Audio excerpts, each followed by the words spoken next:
Halo rekan-rekan semua. Pernah nggak sih lagi asik scrolling, terus tiba-tiba muncul notifikasi diskon atau sebuah email katalog dari produk favorit kalian, atau bahkan promo-promo menarik yang muncul di ponselmu? Nah, ini merupakan contoh dari direct marketing yang relevan dengan kehidupan kita sehari-hari. Sebelum masuk ke pembahasan lebih dalam, perkenalkan saya Kristi Lolita dan rekan saya Francisca Stella. Presentasi kali ini merupakan bagian dari tugas mata kuliah Komunikasi Pemasaran Strategik yang dibimbing oleh dosen hebat kita, yaitu Ibu Dr. Rosnawati Hilderia Panjaitan, SOS MT. Di kesempatan kali ini, kami akan membahas lebih lanjut tentang direct marketing atau pemasaran langsung. Eits, tapi sebelum kita mulai, ada pantun dulu nih. Lihat flash sale, bikin dompet bergetar. Cakep. Tapi sayang, isinya tinggal selembar. Cakep. Daripada cuma nangis liatin saldo terkapar, yuk mending belajar direct marketing biar suksesmu makin menggelegar. Iya. Direct marketing bukan hanya sekedar strategi pemasaran biasa, tapi jadi ujung tombak dalam Integrated Marketing Communication atau IMC. Dari katalog sampai telepon promosi, semuanya terhubung untuk menciptakan pengalaman yang lebih personal dan berdampak.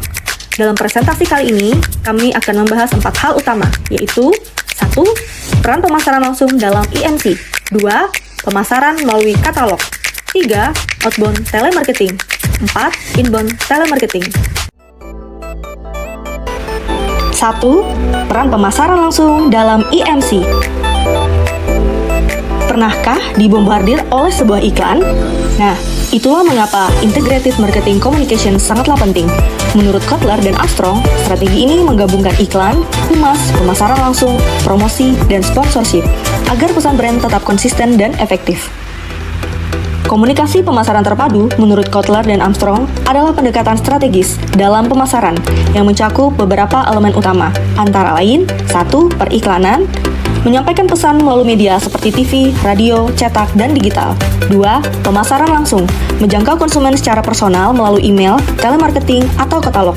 3. Hubungan masyarakat, membangun citra positif dan kepercayaan publik agar brand makin dipercaya. 4. Promosi penjualan, memberikan insentif seperti diskon atau kupon untuk meningkatkan pembelian. 5. Personal selling, strategi pemasaran di mana penjual berinteraksi langsung dengan calon pelanggan untuk menawarkan produk atau jasa. Setiap produk memiliki siklus hidup, dari pertama kali diperkenalkan hingga akhirnya mengalami penurunan. Ada 4 tahap daur hidup menurut Kotler, antara lain 1. Introduction, yang mana berfokus pada promosi besar-besaran agar produk dikenal lebih luas. 2. Grow, membangun loyalitas dengan testimoni, promo, dan strategi persuasif. 3. Maturity, menggunakan iklan pengingat dan strategi harga agar tetap kompetitif. 4. Decline, memberikan diskon atau inovasi agar produk tetap diminati. Ketika sebuah merek ingin sukses, mereka butuh lebih dari sekedar iklan biasa. Inilah yang disebut Integrated Marketing Communication atau komunikasi pemasaran terpadu. IMC adalah strategi komunikasi yang menyatukan berbagai bentuk promosi, iklan, dan event agar lebih efektif dan terus-menerus menjangkau konsumen. 5 sifat utama IMC. 1. Mempengaruhi perilaku, mendorong konsumen untuk bertindak bukan sekedar mengenal produk. 2. Berawal dari pelanggan, strategi disesuaikan dengan kebutuhan dan keinginan target pasar. 3. Menggunakan banyak cara, memanfaatkan berbagai media untuk komunikasi yang efektif. 4. Menciptakan sinergi, semua elemen pemasaran harus selaras agar brand dapat menjadi lebih kuat. 5. Menjalin hubungan, fokus pada loyalitas jangka panjang, bukan sekedar transaksi. Sehingga IMC bukan sekedar promosi, namun strategi komunikasi yang terarah dan terintegrasi. Dengan pendekatan yang tepat, brand bisa lebih dikenal dan dicintai oleh konsumen. Agar pesan sampai ke konsumen dengan efektif, ada 10 cara bagaimana IMC menjangkau pelanggan, antara lain 1. Mobile, akses cepat melalui aplikasi dan SMS marketing. 2. Sosial media, membangun interaksi melalui Instagram, Facebook, Twitter, dan lainnya. 3. Multimedia, mengkombinasikan berbagai format seperti gambar, teks, dan audio visual. 4. Email marketing, pesan langsung ke inbox pelanggan. 5. Print media and direct mail, seperti katalog, brosur, dan majalah. 6. Search, optimasi mesin pencari agar pelanggan mudah menemukan produk. 7. Website, wajah digital bisnis yang wajib informatif dan menarik. 8. Social share, mendorong pelanggan membagikan konten brand. 9. Video, media visual yang kuat untuk storytelling. 10. Offline media NPR, media konvensional dan hubungan publik untuk membangun citra. Lalu, siapa yang jadi target dari strategi ini? Ada 13 target, antara lain 1. Broadcasting media, 2. Print media, 3. Public relation atau publicity, 4. Internet atau interaktif, 5. Direct marketing, 6. Sales promotion, 7. Product placement, 8. Event and sponsorship, 9. Word of mouth, 10. Paid upper case, 11. Personal selling, dan 12. Out of home media. EMC bukan hanya soal banyaknya media yang digunakan, namun bagaimana strategi ini saling melengkapi untuk membangun hubungan yang kuat dengan pelanggan. Pernahkah mendapat email promo yang terasa personal? Ataukah telepon dari brand yang menawarkan produk sesuai kebutuhanmu? Yap, itulah direct marketing. Direct marketing adalah strategi pemasaran langsung yang super personal. Tujuannya, mengajak pelanggan untuk langsung merespon, baik melalui surat, telepon, atau internet. 4 karakteristik utama direct marketing. 1. Personal, pesan dikirim khusus ke pelanggan tertentu. 2. Dibuat khusus, disesuaikan dengan kebutuhan individu sehingga lebih relevan. 3. Terbaru, informasi yang diberikan selalu terbaru dan sesuai tren. 4. Interaktif, pelanggan bisa langsung merespon dan pemasar bisa menyesuaikan strategi berdasarkan reaksi mereka. 2. Katalog. Menurut Kotler dan Armstrong, katalog dirancang untuk menarik perhatian dan memudahkan konsumen dalam memilih produk. Informasi yang disajikan meliputi 1. Spesifikasi produk, mengenai detail lengkap mengenai fitur dan karakteristiknya. 2. Gambar produk, visual yang menarik untuk memberikan gambaran jelas. 3. Kelebihan dan keunggulan, alasan mengapa produk layak dipilih. 4. Daftar harga, informasi transparan untuk membantu keputusan pembelian. Katalog promosi adalah alat pemasaran yang memberikan informasi detail mengenai produk yang ditawarkan, sehingga memudahkan konsumen dalam menentukan pilihan. Katalog yang efektif harus memiliki 1. Informatif, menyajikan spesifikasi produk, harga, dan keunggulan secara jelas. 2. Struktur jelas, memudahkan konsumen dalam mencari produk yang diinginkan. 3. Menarik secara visual, desain yang profesional dan estetis untuk menarik perhatian. 4. Diperbarui secara berkala, menampilkan produk terbaru agar selalu relevan. Promosi adalah upaya perusahaan untuk mengenalkan produk, jasa, atau ide kepada konsumen. Tujuannya bukan hanya memberikan informasi, tetapi juga membujuk agar mereka tertarik dan akhirnya membeli. Hubungan promosi dan keputusan pembelian. Promosi adalah cara perusahaan mengenalkan produk ke konsumen. Tujuannya agar konsumen tertarik dan akhirnya memutuskan untuk membeli. Selanjutnya, kita akan membahas mengenai telemarketing. Apa itu telemarketing? Telemarketing adalah penggunaan telepon untuk menjual produk atau layanan yang memungkinkan perusahaan menjangkau konsumen tanpa bertemu langsung. Kotler dan Armstrong menjelaskan bahwa telemarketing merupakan alat pemasaran yang efektif yang memungkinkan perusahaan untuk berinteraksi dengan konsumen menggunakan teknologi komunikasi tanpa pertemuan tatap muka.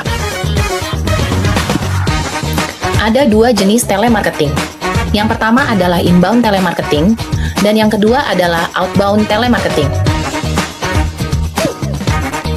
Inbound telemarketing terjadi ketika pelanggan yang tertarik dengan produk atau layanan menelpon perusahaan untuk memesan atau mencari informasi lebih lanjut. Menurut Kotler dan Keller, inbound telemarketing berfokus pada menciptakan hubungan positif dengan pelanggan yang sudah menunjukkan minat. Dalam inbound marketing, pendekatan lebih santai dan tidak terlalu agresif karena tujuannya adalah memberikan nilai dan manfaat kepada pelanggan. Inbound telemarketing mencakup 3 tahapan utama, yaitu attract, engage, dan delight, atau yang sering disingkat dengan AID. Yang pertama adalah attract atau menarik. Adalah bagaimana perusahaan membangun perhatian target pasar dengan konten bernilai seperti blog, video, dan infografis. Yang kedua adalah engage atau mengajak. Tahapan ini adalah ketika perusahaan berfokus pada komunikasi berbasis solusi. Tujuannya adalah untuk membangun hubungan jangka panjang dengan menawarkan nilai yang bermanfaat bagi pelanggan. Yang ketiga adalah delight atau menyenangkan.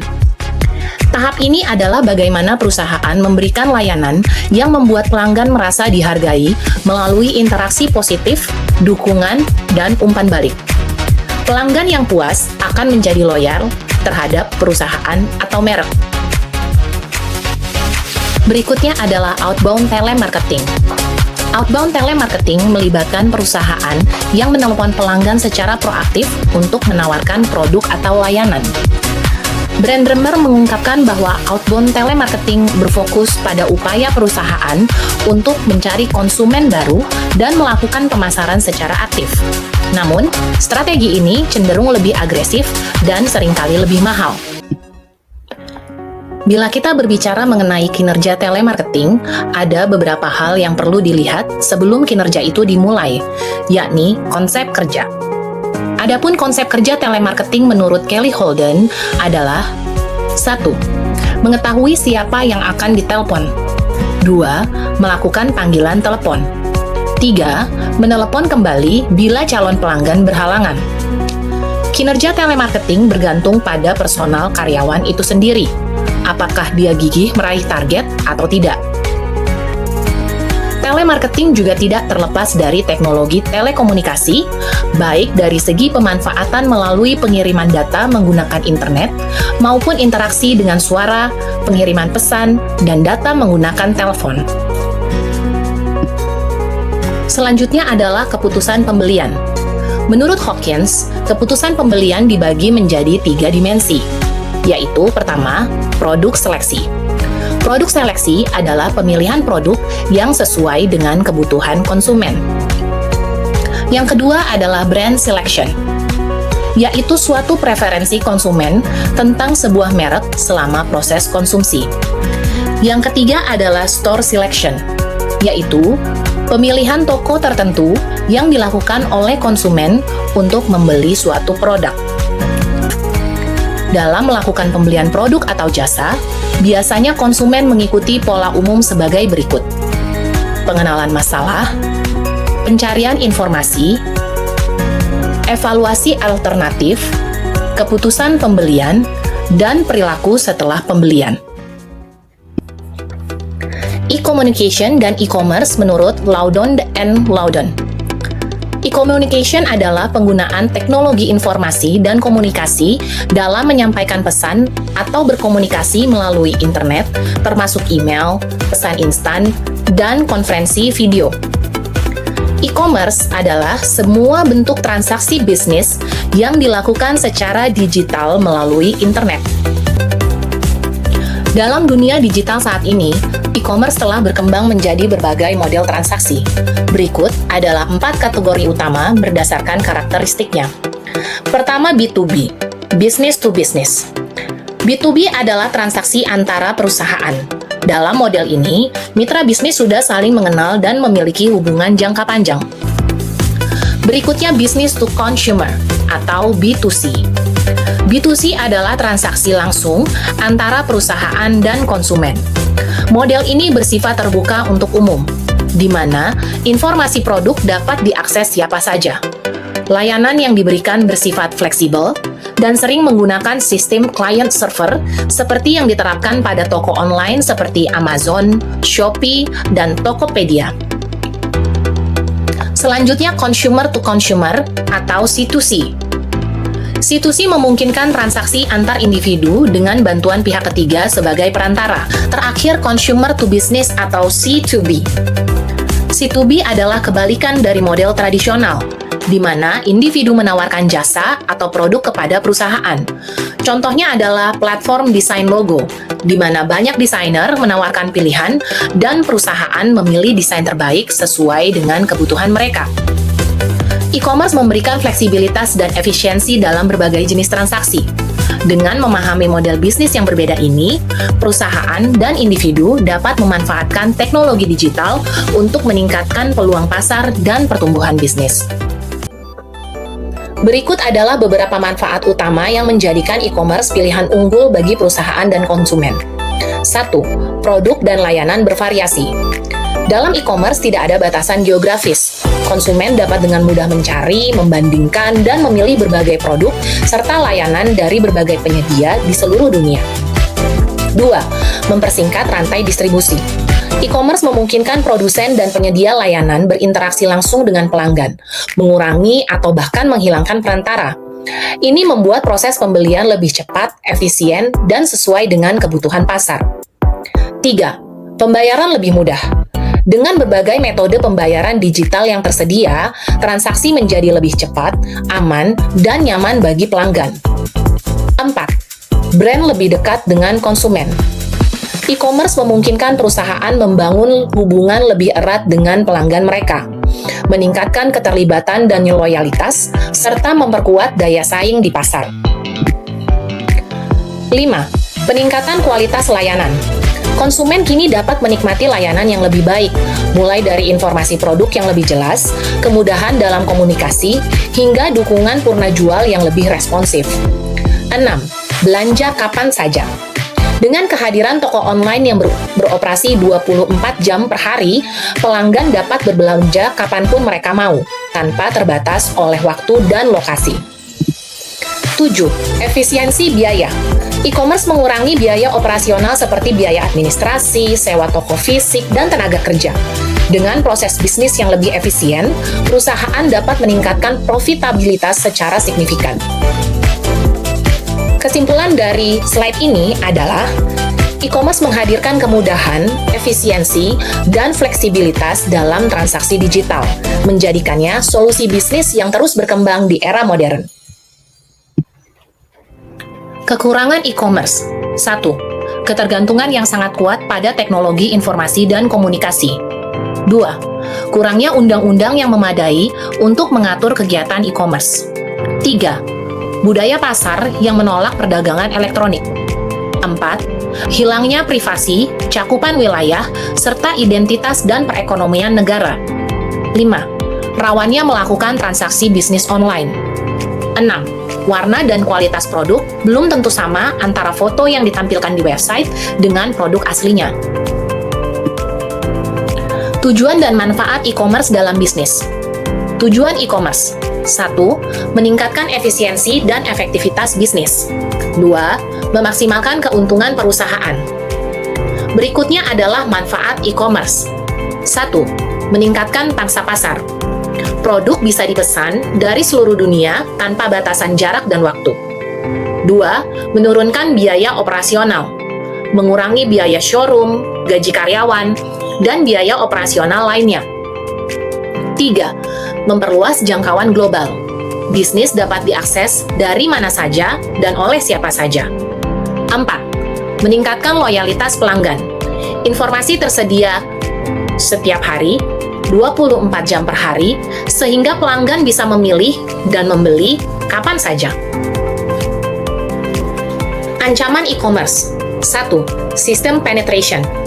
Peretas dapat mengakses sistem tanpa izin dan melakukan tindakan merugikan. 2. Authorization violation. Penyalahgunaan akses oleh pihak yang memiliki wewenang legal. 3. Planting. Penyisipan elemen dalam sistem yang tampak legal tetapi bisa menjadi ancaman di masa depan.